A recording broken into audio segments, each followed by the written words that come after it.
मैं doctor Akbar Khan, IMA president Shamli. जैसे कि आप सब लोग जानते ही हैं कि फिलहाल ये जो दौर चल रहा है ये बहुत ही भयानक दौर चल रहा है। कोरोना की बीमारी जिसने पिछले 1 साल से हमें परेशान कर रखा था, वो फिलहाल हमें ऐसा लगा था कुछ दिनों पहले कि काफ़ी हद तक कम हो गई है। केसेस भी बहुत ज़्यादा घटने लगे थे और हमारा आम जीवन भी उसी तरीके से चलने लगा था जैसे कि पहले था। लेकिन जाने क्या ऊपर वाले को मंजूर है और ये बीमारी दोबारा से बढ़ने लगी है। फिलहाल ये हालत है कि जहां पहले कभी 50,000 60,000 केसेस हो जाया करते थे दिन के, तो हम लोग घबरा जाते थे, परेशान हो जाते थे कि बहुत ज्यादा बीमारी बढ़ चुकी है। अब ये केसेस 3 लाख पे पहुंच गए हैं। अस्पताल भरे हुए हैं, कहीं ऑक्सीजन नहीं है, कहीं बेड नहीं है, कहीं वेंटिलेटर नहीं है, बहुत समस्याएं हो रही हैं। तो उसी के बारे में कुछ बातें मैं आपके सामने रखना चाहता हूं और मैं चाहता हूं कि आप लोग उन्हें अच्छी तरीके से सुने और समझने की कोशिश करें। देखिए, सबसे पहली बात तो मैं ये कहना चाहता हूं कि जिस तरीके से आप लोग मास्क लगाते हैं, मुंह को ढकते हैं, अव्वल तो बहुत कम लोग ही ढकते हैं, बहुत कम लोग ही मास्क का इस्तेमाल करते हैं। लेकिन जो लोग मुंह को ढकते हैं या मास्क लगाते हैं, वो मेरे ख्याल से तो शायद चालान से बचने के लिए और एक फॉर्मेलिटी पूरी करने के लिए लगाते हैं। क्योंकि अक्सर हम भी मरीजों को देखते हैं या सड़क पे देखते हैं, उनके मास्क इस तरह के होते हैं कि वो कपड़े का मास्क होता है और लगभग ठोडी पे यहां पर रखा हुआ होता है, और जब वो बोलने की कोशिश करते हैं, किसी से बात करते हैं, तो थोड़ा सा उसे डाउन कर लेते हैं और बस ठीक है, ये ठोडी आपने ऐसे ढक ली, मुंह भी खुला, नाक भी खुली। तो भाई देखो, ये मास्क चल रहे थे उस वक्त, चल रहे थे, आप इस्तेमाल कर रहे थे, आपको कोई दिक्कत भी नहीं हो रही थी, क्योंकि सच पूछो उस वक्त कोरोना इस रूप में था भी नहीं, केसेस कम थे, इन्फेक्शन कम था, आप बच रहे थे। लेकिन अब बहुत बुरा हाल है। हर दूसरा आदमी आपके लिए एक इन्फेक्टिक सोर्स है, उससे आपको बीमारी फैल सकती है। आपको हर किसी से बचना है। पुलिस के चालान से मत डरिए, अपने बारे में सोचिए। तो मास्क को पूरी तरीके से नाक कवर करते हुए ऐसे लगाइए। हम जो बोलें, जो हमारी थूक हो, जो हमारे मुंह से निकले, वो मास्क के जरिए बाहर जाए। और प्लीज मेरी हाथ जोड़ के विनती है, ये जो आप कपड़े के मास्क यूज करते हैं, प्लीज इन कपड़ों के मास्क का इस्तेमाल मत करें। 3 लेयर्ड सर्जिकल मास्क जो बहुत इजीली अवेलेबल होते हैं मार्केट में और बहुत सस्ते होते हैं, उनका इस्तेमाल करें, क्योंकि उसी से आप बच सकते हैं और उसी से आप दूसरे को बचा सकते हैं। ये जो मास्क आप इस्तेमाल कर रहे हैं, ये तो भाई इसमें तो सांस ही नहीं ले सकता आदमी। इतना मोटा मास्क होगा, इतने मोटे कपड़े का मास्क होगा, फिर वो आपने ऐसे रख दिया, आप ना बोल सकते हैं ना सांस ले सकते हैं। मैं लोगों को देखता हूं, अगर मैं किसी मरीज को कह भी देता हूं इसे ऊपर कर लो, उसे सांस ही नहीं आता बेचारे को, उसकी खता नहीं है। इतना मोटा कपड़े का आपने डिजाइनर मास्क, बड़े अजीब अजीब डिजाइन के, बड़े अजीब अजीब कपड़े के मार्केट में मिलने लगे हैं, उनको आप इस्तेमाल करते हैं। तो देखिए, इस पे ध्यान दें। ये मास्क आपके लिए जानलेवा है, जान बचाने वाले नहीं हैं। ये पुलिस का चालान तो शायद बचा सकते हैं, लेकिन कोरोना से आपको नहीं बचा सकते। तो पहली चीज, मास्क सही तरीके से लगाएं। नाक हमेशा ढकी हुई होनी चाहिए, जो कि 90% आम लोगों की नहीं ढकी हुई होती है। और यही वजह रही कि आज केसेस इस लेवल पे पहुंच गए हैं। हमारी ये लापरवाही, लोगों को लग रहा है उन्होंने मास्क लगा रखा है, लेकिन उन्होंने तो लगाया ही नहीं था। उसे गिनती में कैसे डाल देंगे हम? वो तो सही तरीके से ना तो लगा हुआ है, ना उसका कोई इफेक्ट है। तो मास्क सही तरीके से लगाइए। फिलहाल तो प्लीज लगा लीजिए। इस दौर में जो फिलहाल चल रहा है, बहुत भयानक दौर है, डर लगता है। पता नहीं आप क्यों नहीं डरते। बहुत सारे लोग जिनसे हम बात करते हैं, वो कहेंगे डॉक्टर साहब आप तो बस पता नहीं क्यों इतने डरते हैं, कहां है कोरोना? अरे भाई, उनसे पूछो जिनके परिवारों में लोग आईसीयू पे पड़े हुए हैं, बेड अवेलेबल नहीं है, मर गए हैं। उनसे पूछो डर क्या होता है। क्या तुम तभी डरोगे जब तुम्हारे घर में कोई मर जाएगा? बहुत बुरा हाल है। समझो, अपने लिए नहीं, दूसरों के लिए समझो, लेकिन प्लीज डरो। डर ही आपको सही रास्ते पे ला सकता है। ये निडर होके जो आप बिहेव कर रहे हैं, पूरा हिंदुस्तान इस वक्त बहुत बुरे हालात में है, और शायद इन्हीं लोगों की वजह से।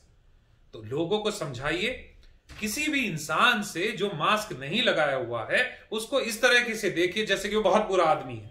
उसको बोलिए भाई आप ये क्या कर रहे हैं, ये आप मास्क क्यों नहीं लगा रहे हैं, मास्क लगाइए, मैं आपको दुकान में सामान नहीं दूंगा, मैं आपसे बात नहीं करूंगा, ये तो बहुत गलत बात है, आप दूर रहिए, मास्क लगाइए। अरे जब हम एक दूसरे को कहेंगे, लोग इसकी अहमियत समझेंगे, तब नजर आएगा कि 100 में से 1 या 2 बिना मास्क के हैं, 99-98 तो मास्क में होंगे। आज के दौर में तो उल्टा मामला हो रहा था।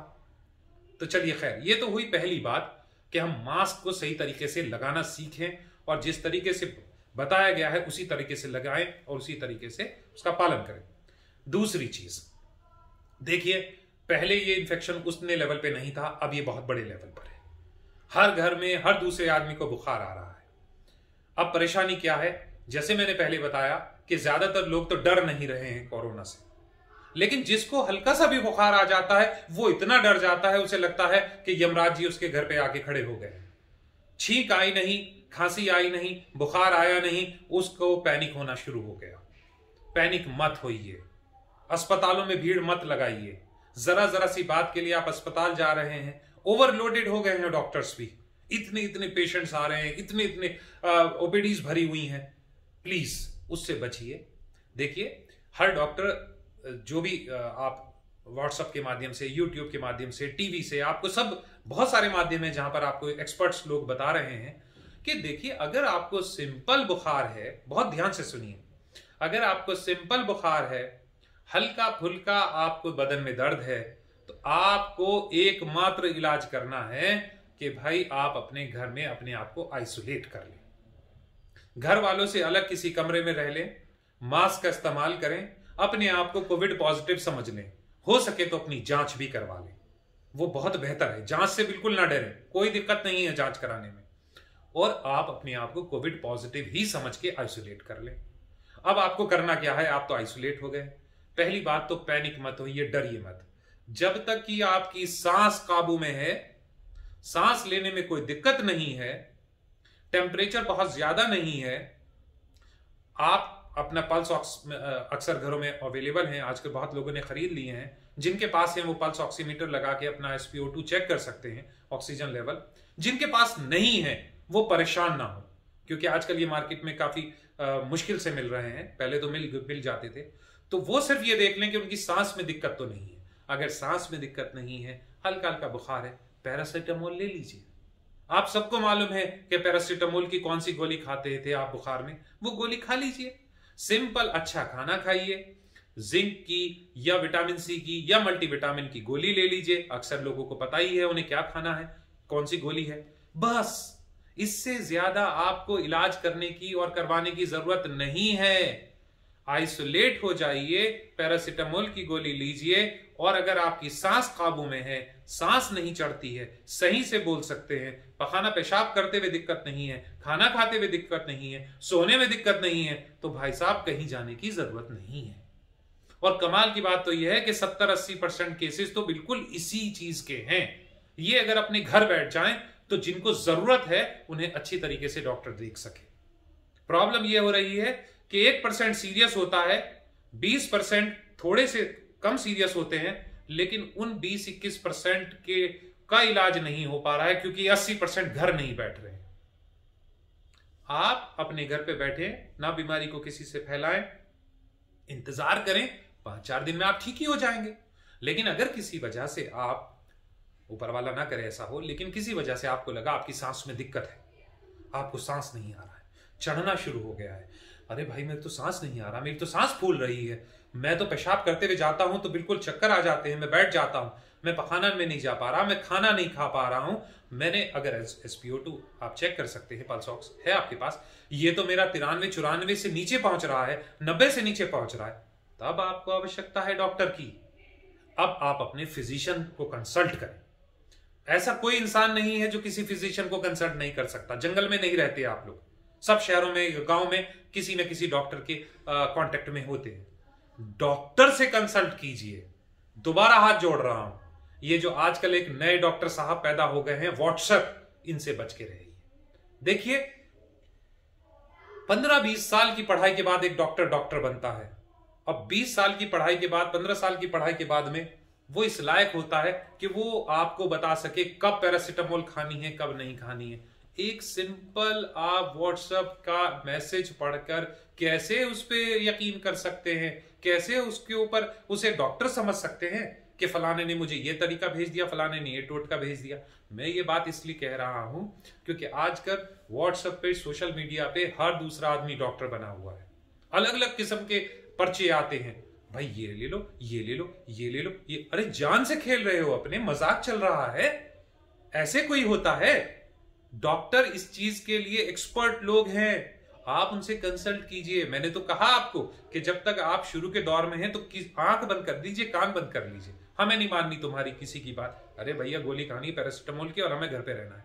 पहला काम तो वो जो टोटकेबाजी आप माइल्ड केसेस में कर रहे हो, दैट इज वेरी बैड। उसकी वजह से आपकी सेहत खराब होती है, उसके साइड इफेक्ट्स होते हैं। हर दवा का साइड इफेक्ट होता है। अरे जब जरूरत ही नहीं तो दवा क्यों खाते? हम तो ये कह रहे हैं जरूरत ही नहीं तो डॉक्टर के पास भी मत जाओ। लेकिन डॉक्टर के पास भी मत जाओ, दवा भी मत खाओ, आप ठीक हो, ये उल्टी सीधी चीजें भी मत खाओ, नॉर्मल नॉर्मल रहो। आप नॉर्मल हो। अब आप सेकंड स्टेज में हो, जहां आप माइल्ड नहीं बल्कि मॉडरेट लेवल पे हो, बहुत सीरियस भी नहीं हो, लेकिन तबीयत बिगड़नी शुरू हो गई है। अब आप डॉक्टर से कंसल्ट करो। ये पेशेंट बहुत कम है, बहुत ज्यादा नहीं है, लेकिन इनको डॉक्टर की केयर की जरूरत है। आप अपने फिजिशियन से कंसल्ट करें, वो आपको रास्ता बताएंगे। वो आपको कहेंगे सीटी कराइए, एक्सरे कराइए, जांच कराइए, खुद मत कराइए। एक नया धंधा पनप गया है आज के दौर में, जांचों का धंधा। हर जगह जांच हो रही है, जांच हो रही है। कौन, किसने प्रिस्क्राइब करी, किसने बोला? अरे नहीं कुछ नहीं, मैंने व्हाट्सएप पे पढ़ा था। अरे भाई तुम जांच करा लोगे, उसे पढ़ेगा कौन? और ये कौन जांचेगा कि वो सही जगह हुई नहीं हुई? कोई आपका खून लेके जा रहा है और कुछ भी आपको रिपोर्ट देके जा रहा है। हम देखते हैं ऐसी रिपोर्ट्स को जिनमें पता चला कि लैब ही नहीं है, क्योंकि आदमी इतना डरा हुआ है कि वो फोन पे कहता है अरे भाई फलानी लैब है, आदमी को भेज दो। आदमी आता है, आपका खून लेके जाता है, 2 दिन बाद आपकी रिपोर्ट आपके हाथ में आ जाती है। पता नहीं कहां गई थी, किसने चेक भी करी थी नहीं करी थी। आप डॉक्टर को बाईपास करके अपने आप क्या साबित करना चाहते हो? आप गलत ट्रैक पे चल रहे हो। सही ट्रैक पे चलो, जब जरूरत है डॉक्टर से कंसल्ट करो, वो आपको बताएगा कौन सी जांच करानी है, कौन सी नहीं करानी है। जब वो बता दे आपको तो वो करा लीजिए। चलिए खैर, ये तो हुई दूसरी स्टेज की बात। और भाई ऊपर वाला बचा के रखे, तीसरी स्टेज तो बहुत ही भयानक है। अगर आईसीयू की जरूरत पड़ती है तो आप खैर वहां पर भी जाएंगे। लेकिन हमारा सिर्फ कहना यह है कि पहली स्टेज वाले लोग, माइल्ड केसेस वाले लोग, अपने आप को घर में रखें। ज्यादातर कोशिश ये करें कि वो भीड़ भाड़ वाली जगह में ना जाएं, दूसरे घर वालों को इन्फेक्ट ना करें और सोसाइटी में इस इन्फेक्शन को ना बढ़ाएं। कोशिश करें कि वो अपने केस को अपने तक ही महदूद रखें और 15-20 दिन का जो पीरियड होता है वो गुजार दें। इसके अलावा एक चीज और, चूंकि सरकार ने फिलहाल लॉकडाउन नहीं लगाया है और सरकार लगा भी नहीं सकती, मजबूरियां हैं। लेकिन भाई आपकी क्या मजबूरी है कि आप शादियां कर रहे हैं, आप शादियों की दावत दे रहे हैं। अरे भाई एक आदमी बच के रहना चाहता है, अब उसके लिए सोशल एक प्रॉब्लम खड़ी हो गई है, क्योंकि आपने उसे न्योता दे दिया, आपने उसे बर्थडे पार्टी का न्योता दे दिया, या ये तो पार्टियां हो गई, इसके अलावा और धार्मिक इस तरह की चीजें होती हैं जिसमें लोग इकट्ठा होते हैं। प्लीज बिल्कुल मत करिए, कोई जरूरत नहीं है। अरे भाई जान है तो जहान है। सरकार ने अगर लॉकडाउन नहीं लगाया तो इसका मतलब क्या कि आप खुले हो गए, आप कुछ भी करेंगे? नहीं भाई, आप तो ये समझ लीजिए आपके लिए लॉकडाउन ही है। घर पे रहिए, अनावश्यक रूप से कहीं बाहर मत जाइए। हमारे अस्पतालों में हमें देख के कितना बोले और किसको कितना समझाएं, परेशानी यह है लोगों की समझ में आता नहीं है। मैं मरीज देखता हूं, मैं अभी भी मरीज देख के आया हूं। एक औरत एक बच्चे को लेके आती है, उसके साथ 4 आदमी और आ रहे हैं, 2 बच्चे उसके और आए हुए हैं, टोटल मिला के 5 या 6 अस्पताल में। अरे भाई क्यों लेके आए हो इनको? एक मरीज अगर बड़ा है, अगर वो सीरियस नहीं है, अकेला डॉक्टर के पास जाए मास्क लगा के, क्या प्रॉब्लम है? बच्चा है तो उसके साथ 1 आदमी आ जाए, ज्यादा से ज्यादा 2 हो गए। ये 5-5, 6-6 करके आप झुंड में क्यों जाते हैं? आप सबको इन्फेक्ट करेंगे, खुद इन्फेक्ट हो जाएंगे। घर में रहिए, बहुत कम घर से बाहर निकलिए, अस्पतालों में भीड़ मत लगाइए, मार्केट में भीड़ मत लगाइए। और भाई जैसा कि पिछले कुछ महीनों से टीकाकरण यानी वैक्सीन का अभियान चल रहा है, उसके बारे में हमने बहुत कोशिश करी लोगों को समझाने की कि भाई इसे लगवाइए, बहुत आह्वान भी करे। आईएमए ने भी बहुत आगे बढ़ चढ़ के इसमें हिस्सा लिया। मैं आज भी आपसे ये कहना चाहता हूं, जिसको मौका लगे, जिसका नंबर आए, पीछे मत हटे। वैक्सीन के बारे में 1000 किस्म के मैसेजेस व्हाट्सएप पे आते हैं जो बहुत बेसर पैर के होते हैं, उनसे दूर रहिए। मैं तो कहूं व्हाट्सएप की पता नहीं किस तरह से लोगों को समझाएं, लेकिन आज के जमाने में व्हाट्सएप पे तो 99.9% चीज झूठ होती है। हम जैसे लोग भी बात डालते हुए परेशान हो जाते हैं कि कैसे बताएं कि ये सही है और ये गलत है। अरे भाई, जो एक्सपर्ट्स हैं उनसे पूछिए, उनकी बातें सुनिए। कोई भी कहीं भी कुछ भी एक्सपर्ट बन जाता है। ऐसे ऐसे अजीब अजीब से मैसेज हैं इम्यूनाइजेशन को या वैक्सीन को लेके कि समझ में नहीं आता किसने बनाए होंगे। अरे हर वैक्सीन के थोड़े बहुत साइड इफेक्ट होते हैं, हर दवा के भी होते हैं, क्या मतलब है। लेकिन भाई अब तो जरूरी है, एक तरफ मौत है, एक तरफ हल्का सा बुखार है, किसको चुनोगे? क्या दिक्कत हो गई? 2 दिन भी अगर बुखार आ जाए तो क्या प्रॉब्लम है? वैक्सीन लगवाइए, सब लोग वैक्सीन लगवाइए। जिसका नंबर जहां आ जाए वो लगवा ले। वैक्सीन लगने के बाद भी कुछ केसेस के अंदर कोरोना का इंफेक्शन हो रहा है, पक्का है, लेकिन बहुत कम है, और सीरियस इंफेक्शन तो ना के बराबर है। तो उससे बिल्कुल पीछे मत हटिए, जहां पर भी हो वैक्सीन लगवाइए। और भाई एट लास्ट ये मेरी सब लोगों से एक प्रार्थना है कि जितना हो सके ऊपर वालों को याद करिए, ऊपर वाले से दुआ मांगिए, गिड़गिड़ा के दुआ मांगिए कि हमें इस महामारी से, इस परेशानी से बचा ले। हमने अपनी जिंदगी में ऐसा दौर नहीं देखा। ये वाकई में बहुत भयानक दौर है। इस दौर में डॉक्टर भी परेशान है, रोज अपनी जिंदगी को दांव पे लगा के मरीजों को देखते हैं। हमारे मां बाप के लिए भी हम उनके चिराग हैं। उनके भी फोन आते हैं कि बेटे क्लिनिक बंद कर दो। मैं अपनी बात नहीं कर रहा, सभी डॉक्टर्स के लिए क्लिनिक बंद कर दो, घर पे रह लो, बच जाओगे। अगर इसी तरीके से सारे डॉक्टर सोचने लगे तो लोगों का क्या होगा। तो बहुत लोग फ्रंट लाइन पे वर्क कर रहे हैं, लेकिन अपनी जान को हथेली पे रख के वर्क कर रहे हैं। आप लोग भी जिम्मेदारी समझिए, ऊपर वाले से दुआ कीजिए। हम सब लोग मिलकर मेहनत करें, दुआ करें, तो शायद इस बीमारी से निकल पाए। ऊपर वाला शायद हम पे रहम कर ले, हमारी दुआ को कबूल कर ले और हमें बचा ले। बस मेरी आप लोगों से यही इल्तिजा है कि जितनी मैंने बातें आपको बताई हैं उन्हें ध्यान से समझें, कोशिश करें कि उनके ऊपर अमल करें और ऊपर वाले से दुआ करें। शुक्रिया।